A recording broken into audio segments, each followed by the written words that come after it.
Awesome. Magical. These movie special effects are part of a whole revolution in sight and sound entertainment. Today's advancements in technology are propelling filmmakers, musicians, visual and sound artists of all kinds into new realms of expression and expanding the very nature of entertainment itself. But how did it all begin? The motion picture was one of the earliest forms of entertainment technology. In the beginning, audiences were awed and amazed simply to watch motion recreated from real life. Incredible as it seems today, this film of the Lyon Express arriving at the station caused some patrons to shriek, duck under their seats, and even to faint. But as the novelty of watching scenes from everyday reality began to wear off, early movie makers turned to new subjects. Some began to reproduce skits and comedies in the tradition of burlesque theater.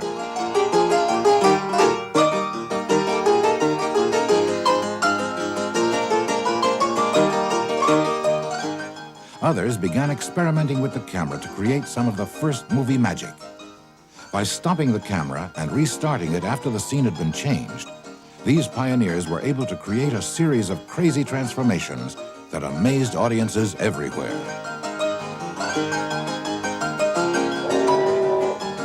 In this scene, the photographer was carefully replaced by a dummy, creating a spectacle which must have shocked the unsuspecting audiences of the day. Early filmmakers also used the device of double exposure, rewinding the film in the camera to photograph a new image onto the original scene. These early camera tricks laid the foundation for what was to become the art of special effects. People have always hungered for the marvelous, the wonderful, the amazing. Before the invention of movies, it was the magician who catered to this universal desire. So it was no accident that the filmmaker known as the father of movie special effects was a French magician, Georges Méliès. Méliès is most famous for his surrealistic film, A Trip to the Moon. Completed in 1902, it was the first science fiction movie ever made. Méliès, seen here as the first man on the moon, combined elaborate theatrical effects with animation and special optical tricks. He produced some 4,000 films in all, and in the process discovered many techniques that are still in use today.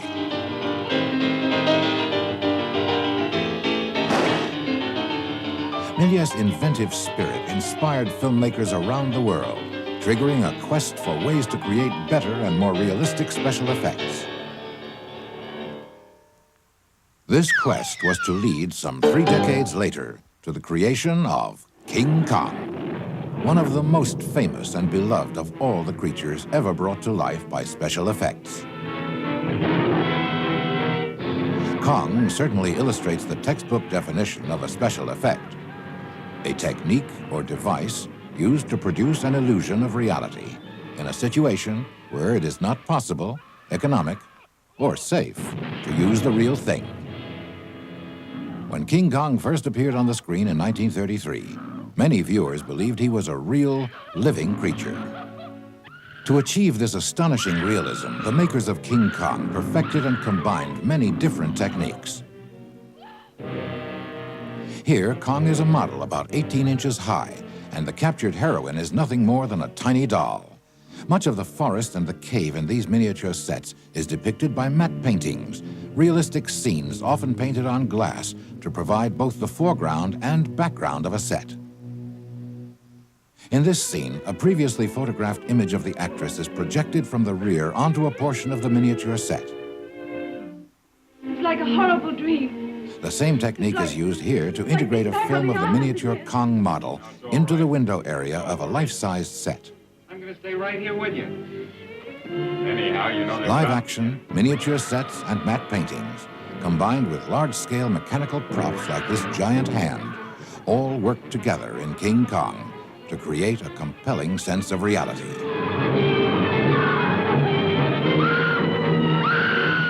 In Kong, the existing special effects techniques were really refined to a great degree. What turns me on is that we are creating something that doesn't exist and can't be done, we'll say, in any other way except through special effects. Matte paintings, miniatures, and also particularly the rear projection in miniatures. And that is a projection machine that projects a pre-photographed film, and it is integrated into a set, a miniature set in many cases. And there were things that were developed, such as the screen for the rear projection was oscillated so that it would smooth out texture of the screen.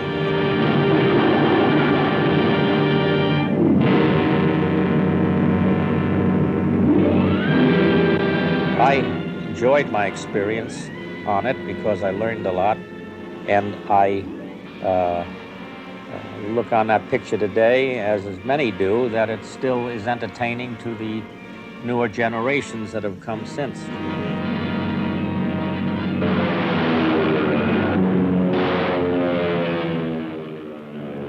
It's a little surprising to realize that the most exciting space fantasies of today still use the special effects methods of King Kong. In this memorable scene from The Empire Strikes Back, the Imperial walkers are models about a foot high. Like King Kong, they are painstakingly animated frame by frame. All right, coming in.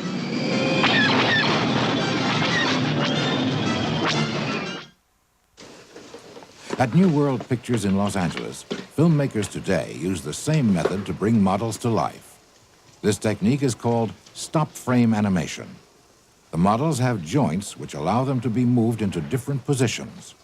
Once placed in the set, the model is carefully manipulated into just the right stance. The camera is lined up to photograph the scene, with the model temporarily frozen in one position. A single frame of film is exposed.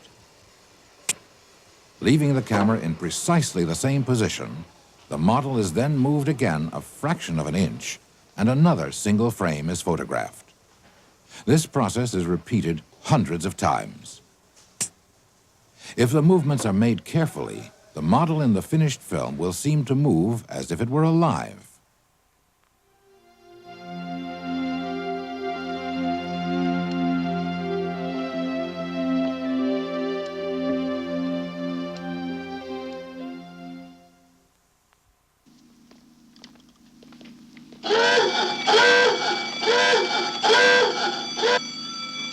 I hate that alarm. The same kind of skill and ingenuity that goes into animating miniature models is also required for the construction of full-sized sets used in live-action scenes.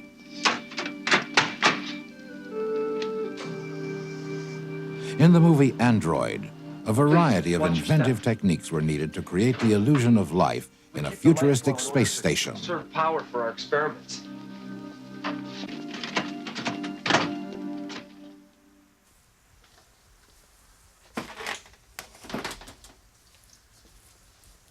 We're on the sets from Android, and this is the main corridor from the film. This is basically just a lightweight wooden structure with the look hung off of it, or the illusion. In this case, it's made out of foam core, which is an 1/8 inch of styrene with a high gloss finish on it and aluminum siding. In the corridor, we were dealing mostly with long shots with the camera, and we weren't too concerned about close-ups, so we saved most of our detail work for other places. This is bay observation, and here's an example of where we did some of our detail. This is a security locker, and this is just an aluminum box we've made and glued on some buttons, put some colored paper behind it, and backlit it to give the impression as if this was actually a working unit. It went coupled along with this, which is, once again, aluminum with just light bulbs in it. When it was hooked up to the sequencer, it would sequence around, and the alarm going off would give the feeling as if the actors were in a force field when they were over in this section. But since we were in space and we had to deal with outer space in some way, the script called for there to be the use of a window. And we could deal with this in a couple different ways. First off, we could use rear screen projection, which is a special material that you stretch as a screen and then project from behind it. Or you can go with blue screen, which is just blue material that we can mat anything into that blue that we would like to be out in outer space. In this case, though, with the window being so huge, we didn't want to have to deal with all the time what's out there because of slowing down production and such. So we used a thin styrene, which would bounce a reflection of the room every time you looked at the window, except for when we wanted to get up there and see what was outside. Basically, all these sets were made out of fairly inexpensive materials and a lot of found stuff to try to create the illusion that we wanted. One of the things we wanted to do was try to give the feeling as if it wasn't on the ground, as if it was in space and it wasn't on some solid planet or something. And something that worked beautiful for this was milk crates, which we just picked up and sawed down and threw in here and definitely gave the feeling as if there was another level or something else below here. Tell her to meet me in the greenhouse. In addition to realistic sets and miniatures, sometimes the script calls for creating imaginary creatures that can be made to move without any camera tricks.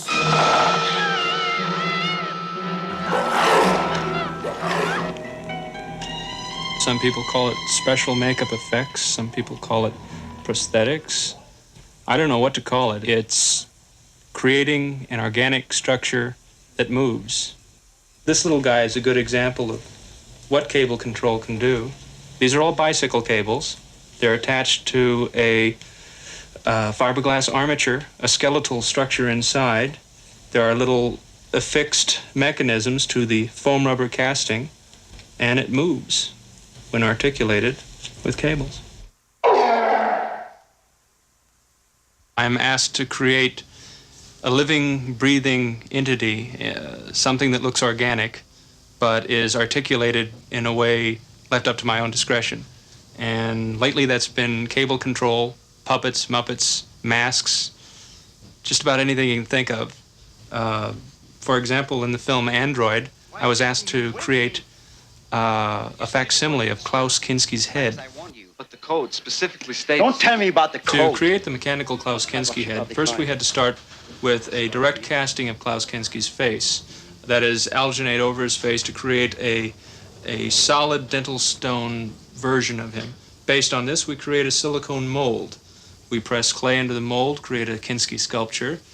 Based on that sculpture, we create this mold. From here, we create a core. From the core, we create a fiberglass skull. It's cut, hinged, and mechanized. By mechanized, I mean we put cables everywhere muscles would go. We put the mold together, we create a foam rubber casting, which is about a 1/2 inch to 1/4 of an inch thick all around. We put it all together, and you have a living, breathing Klaus Kinski head. A little bit worse for wear, but he has a few movements left in him. Looks a little upset. Max 404. He has a little plate in the back of his head. When they remove his hair, and his little panel opens up, there's little flashing lights in there where his assassin circuit is. I'm just asked to create things that don't normally exist, but somehow have to for a film.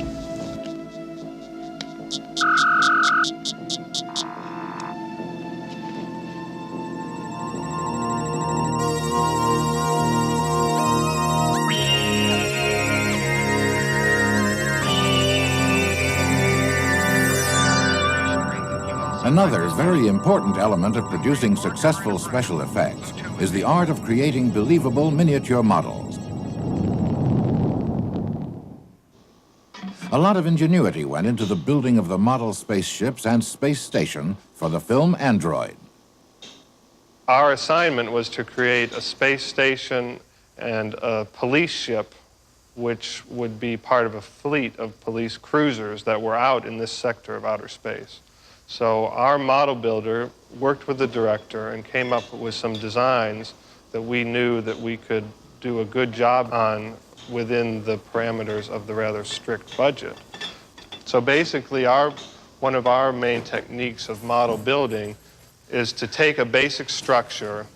The basic structure in this case is a watch display case, and then use model kits that you can buy in the store to add detail. We might use pieces from battleship models or gun models, such as a rifle barrel might look good as part of the engine of a spaceship, or a piece from a battleship might look good as a storage tank for a space station. And it's just using shapes and using objects in a creative way and using your imagination. Once the miniatures are built, they still must be photographed in movement and combined with the rest of the special effects elements. Let's take a look now at how these models were integrated into this spectacular space scene, created by Midland Production Corporation at their state-of-the-art studio in Richmond, California.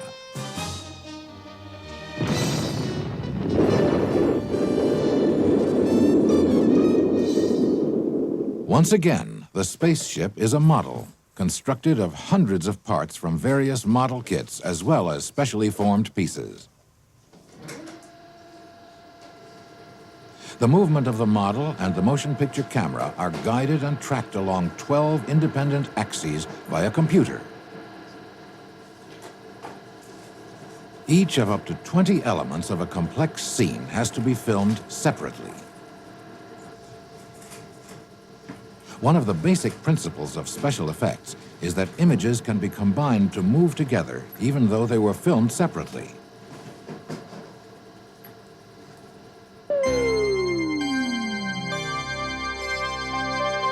The first step is to film the spaceship against a black background. This camera movement is memorized by the computer, making it possible to repeat this exact shot as many times as necessary. This time, the movement is repeated in a darkened set with flaring lights, simulating the powerful blast of the rocket engines. These flares will appear in the exact location of the engines photographed in the first shot. To combine this shot with a background image, it's also necessary to film the ship in silhouette. This will produce a strip of film that will allow light to pass through the scene everywhere except for the precise location of the spaceship. Once again, the process is repeated, this time greatly overexposing the rocket ship to create a negative image. The set equipment, still visible, will be blocked out later. After the spaceship has been filmed, the computer motion control unit is reprogrammed to film a new shot.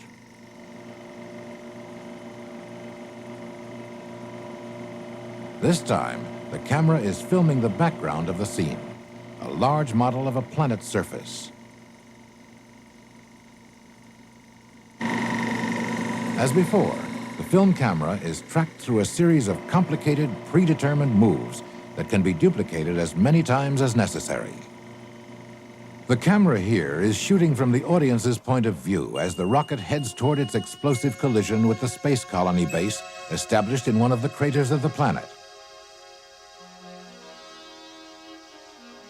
Finally, each of these separate film elements is loaded into the optical printer, where it is combined to create the finished effect.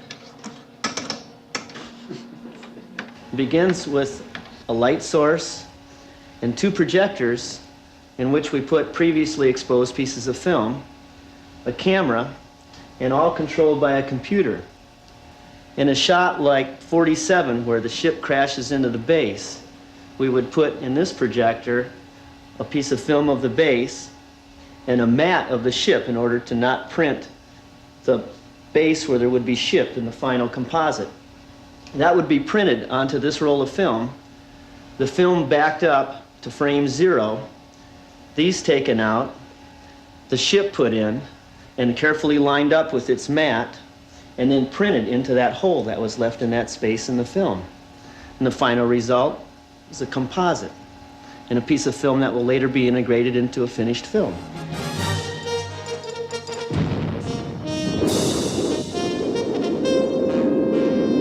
Optical printing, combined with modern computerized motion control cameras, have made possible an incredible precision in special effects photography.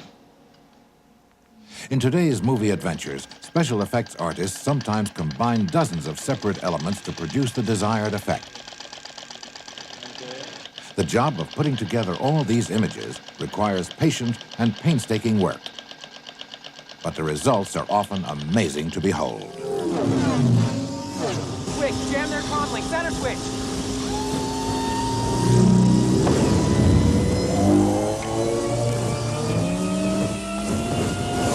Much of the incredible movement and energy of these scenes was made possible by a remarkable device called a Steadicam. This is the Steadicam. Its carefully balanced system of pulleys, springs, and joints insulate the camera from the movement of the camera operator. This unique design allows the camera person to obtain a smooth-flowing, continuous shot over virtually any type of terrain. Imagine your task is to follow these children at play as they run up the stairs of this park. This is what an ordinary handheld shot would look like. The jerky motion, inevitable even in the hands of the most expert operator, draws attention to the camera. On the Steadicam, however, this spring-loaded arm acts as a shock absorber. The perfectly balanced camera mount maintains its stability while the operator monitors the scene on a small video screen.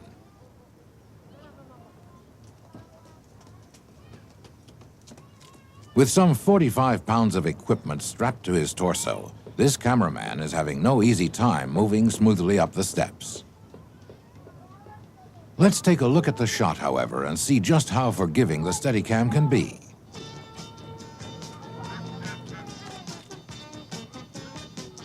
To create a sense of speed, a scene can be photographed in fast motion, simply by slowing down the rate at which the film advances in the camera. The illusion is one of flying along at high speed.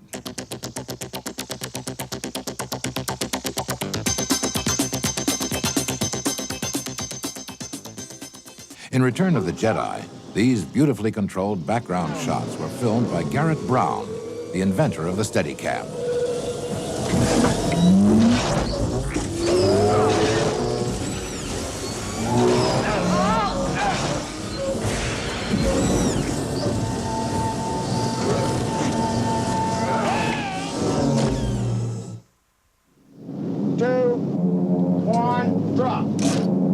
In the movie The Right Stuff, special effects artists were called upon to capture the gripping immediacy of real events in the history of aviation.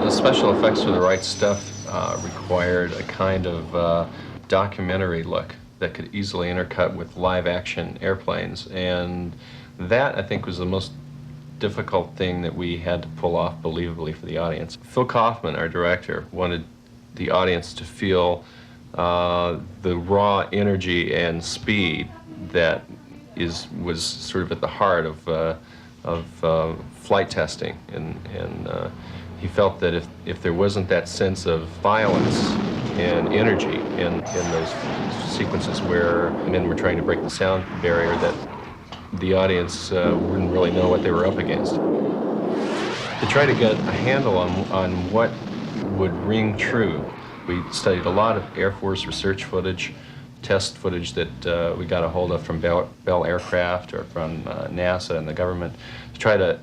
We'd look at the footage over and over, analyze what it was that the documentary cameraman in those cases, or the research camera that might be locked to the fuselage of an airplane, what that stuff looked like, and then we tried to duplicate those same documentary camera techniques in effects work. There's necessarily a period of exploration, and sometimes that process leads us through lots of crazy kinds of experiments.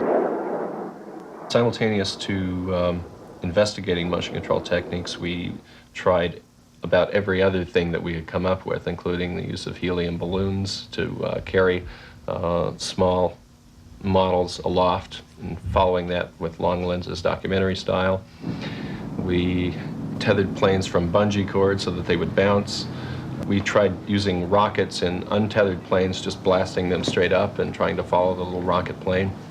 The investigation of all these techniques really started to come together when we tried some of those same approaches outside, outdoors, in natural sunlight. Okay, let it go.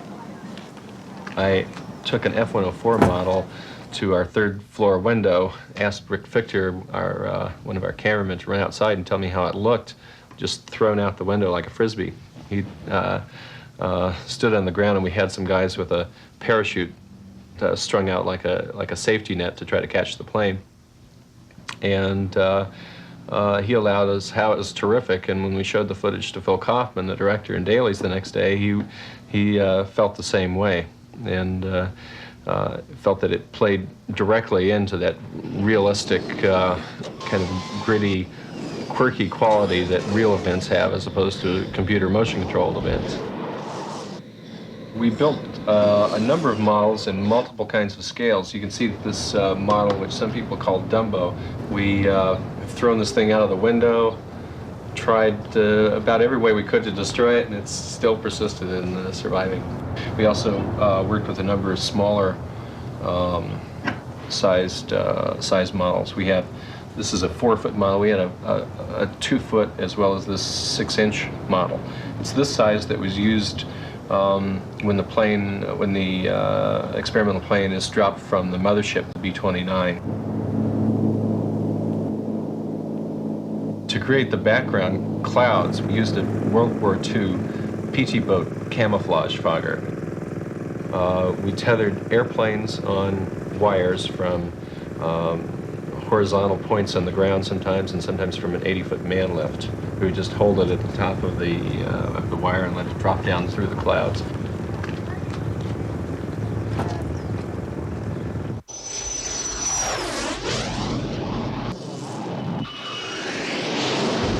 To create the illusion that the plane, the X-1, was approaching this sonic barrier and was experiencing that the buffeting that General Yeager described, we applied a vibrator to the front lens element of a 1200 millimeter lens, making it look like the plane was about to fall apart.